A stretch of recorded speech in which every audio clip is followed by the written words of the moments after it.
రోజు రాష్ట్రంలో ఏ వర్గాన్ని కదిలించినా కళ్ళల్లో కన్నీళ్లే కనబడతా ఉన్నాయి. ఆనాడు కాంగ్రెస్ పార్టీ ఎన్నికల ముందు అనేకమైన హామీలు ఇచ్చింది.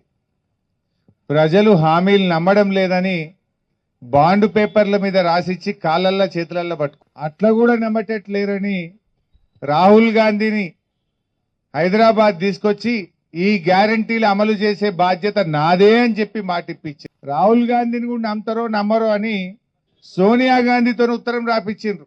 ఇప్పుడు ఆ తల్లిగారు మాట్లాడతలేరు.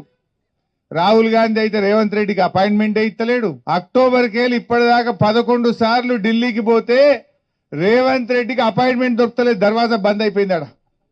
ఈయన సంగతులన్నీ అర్థమైనాయి ఢిల్లీలో. ఈయన అపాయింట్మెంట్ దొరకక పోతుండు వస్తుండు. అంతకు మించి ఢిల్లీలో మాత్రం రాహుల్ గాంధీ అపాయింట్మెంట్ దొరకలేదు. విలేకరులు అడిగిరట, అరే ఏమైందా అని అపాయింట్మెంట్ దొరకలేదు, నీ పచారా కమ్మైందా అని అడిగిరట ఢిల్లీలో. అడిగితే ముఖ్యమంత్రి ఆయన ఫోన్ తీసి చూపిస్తున్నట, చూడు బైగో నాతో మాట్లాడి అంటున్నట. అంటే నువ్వు ఫోన్ చేసి చూయించుకున్నావంటేనే నీ ఇజ్జత్ పోయినట్టే లెక్క, నీ పచారా లేనట్టే లెక్క. ఇప్పటికైనా నేను కోరుతా ఉన్నా, రాహుల్ గాంధీ గారు సోనియా గాంధీ గారు స్పందించి మా ఆర్ఎంపీ పిఎంపీలకైనా ఈ రాష్ట్ర ప్రజలకు ఇచ్చిన అన్ని హామీలు అమలు చేయించాలని చెప్పి నేను ఈరోజు డిమాండ్ చేస్తా ఉన్నా. ముఖ్యంగా మీకు తెలుసు, బీఆర్ఎస్ ప్రభుత్వం ఉన్నప్పుడు ఆర్ఎంపీ పిఎంపీల మీద అక్రమ కేసులు లేవు, పోలీస్ కేసులు లేవు, దాడులు లేవు, మిమ్మల్ని అన్యాయంగా జైళ్లలో పెట్టిన పరిస్థితి లేదు. కానీ కాంగ్రెస్ వచ్చినాక నిద్ర పట్టలేదు.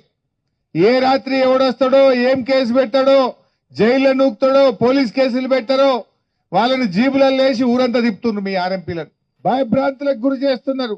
అక్రమ కేసులు పెట్టి రోజుల తరబడి జైళ్లలో పెట్టి ఇవాళ వేధిస్తున్నటువంటి పరిస్థితి ఉన్నది. మీ మేనిఫెస్టోలో ఏం చెప్పారు? ట్రైనింగ్ ఇస్తాం, సర్టిఫికెట్లు ఇస్తామని చెప్పారు.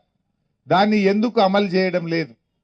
ట్రైనింగ్ ఇచ్చుడు మాట దేవుడెరుగు, కేసులు పెట్టి కనీసం ఉన్న బతుకు తెరువు లేకుండా పిల్లలకు దూరం చేస్తున్న పరిస్థితి ఉన్నది. ఇలా ఆర్ఎంపీలు కూడా ఆత్మహత్యలు చేసుకునే పరిస్థితి తెస్తా ఉన్నారు.